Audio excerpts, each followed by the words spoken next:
Hello mga busing, mga madam. It's me again, ang inyong driver na lovers na vloggers. Ito na naman ako, bagong vlog sa mundo. Shoutout sa Asia, shoutout sa Middle East, shoutout sa Europe, shoutout sa North America, at shoutout sa Africa. Of course, shoutout sa Philippines, Luzon, Visayas, Mindanao, mga busing, mga madam. Okay, bago ang lahat, mga busing, mga madam, good day sa inyo at good morning dyan sa inyo sa Pilipinas, mga busing, mga madam. Ito na naman ako, ang inyong vlogger na driver, sweet lover.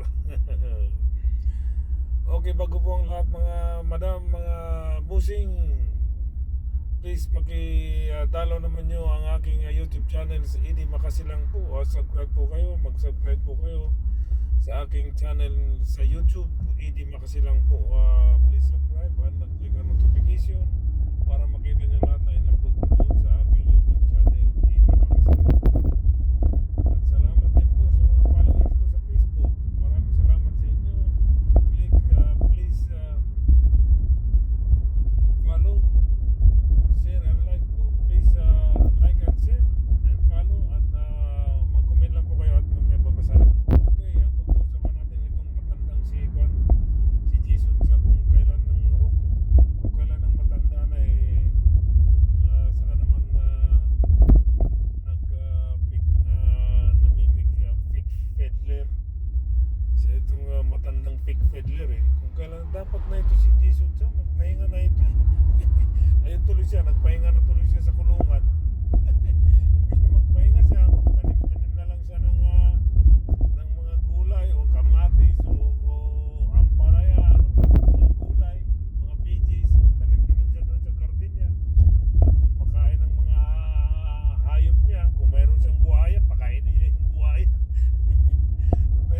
Wala talaga to siya. Tingnan mo tuloy. Hindi sa fake peddler number one fake peddler. Ikaw ba naman maglabas ng mga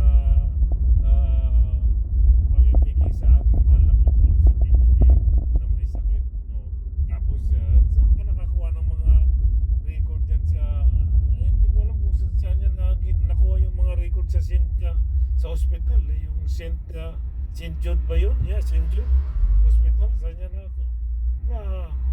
Saan niya nakuha yung mga record na yun, di ba? Piki naman. Ayan tuloy. Di iyak ka ngayon sa kulungan. Dati pag namimiki siya sa ating mahal na Pangulo, wala siyang sakit, di ba? Ang galing, wala siyang sakit. Ngayon nahuli na siya, ayun, may sakit na, nilagyan na ng paper kasi hindi na makahinga. Hindi mo kawaw ko. Kailan na matanda na, isa ka namang balik na ng utak. Nangyari tuloy, di ba?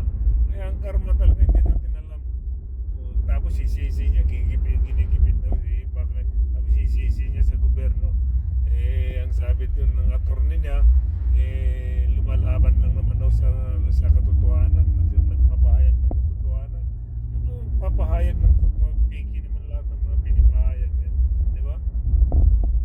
Sa mga pa rito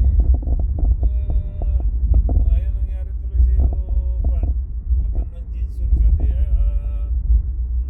matutulog ka ngayon ng mga ilang araw dyan sa kulungan. Kasi Bernes dyan, Sabado, Linggo, sa Lunes ka pa. Ang balita mo, wala pang piyansa, di ba? Mawawa ka talaga. Ang kasama dyan yung apo mo at yung anak mo. Pag tinanong yung apo ng pulis, sir, ano pong kasalanan ng lulo ko po, sir? Bakit po ninyo hinuli? Ano sasabihin ng pulis? O ka, big fiddler po yung lulo mo. Ganun po ba, sir? Kulong nyo na lang yan, sir. Piki pala yung lulo ko. Mahilig ka lang mamiki ng mga balita, sir. Kulong nyo na lang yung lulo ko. Tapos pupunta na naman sa tatay niya. Papa, bakit si lulo niya hinuli ng pulis? Kasi yung tatay ko, yung lulo mo, big fiddler siya, anak, namimiki ng mga ganun po ba?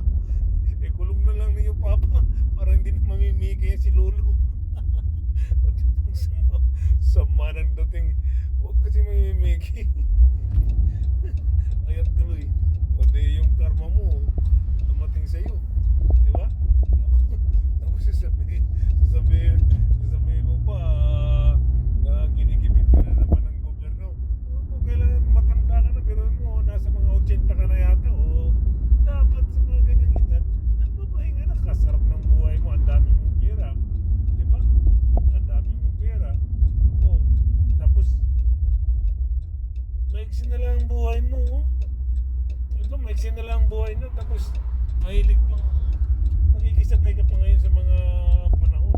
Hindi ka, yabang-yabang mo pa nung kaya tuloy, kumapit ka sa mga Kibuloy, kay Pastor Kibuloy at saka ka sa mga Duterte, ano nangyari sa'yo? Kaya yan, karma is real, kakatulog ka mo. Hindi mo alam kasi yung mga ginagawa mo si Jason sa hindi niya alam ang mga ginagawa niya eh. Masyadong supportive sa mga Duterte at saka Kibuloy, di ba? Ayan ang nangyari sa'yo. Nahulog ka tuloy sa damuhan. Bis na magpapa-relax ka na lang kasi matanda ka na, ang dami mong pera, punta ka lang sa farm mo, mag-relax doon, magtanim-tanim, o di ba? Kung mayroon kang alagang hayop, pakainin mo lang. Kung mayroon kang alagang buhaya, pakainin. Walang iya ka talaga dito. Ayan talaga. Sige pa. Duterte pa more, Kibuloy pa more. Ayan na pa pala ninyo. Duterte pa more, Kibuloy pa more. Jason sa sobrang mong kagahaman sa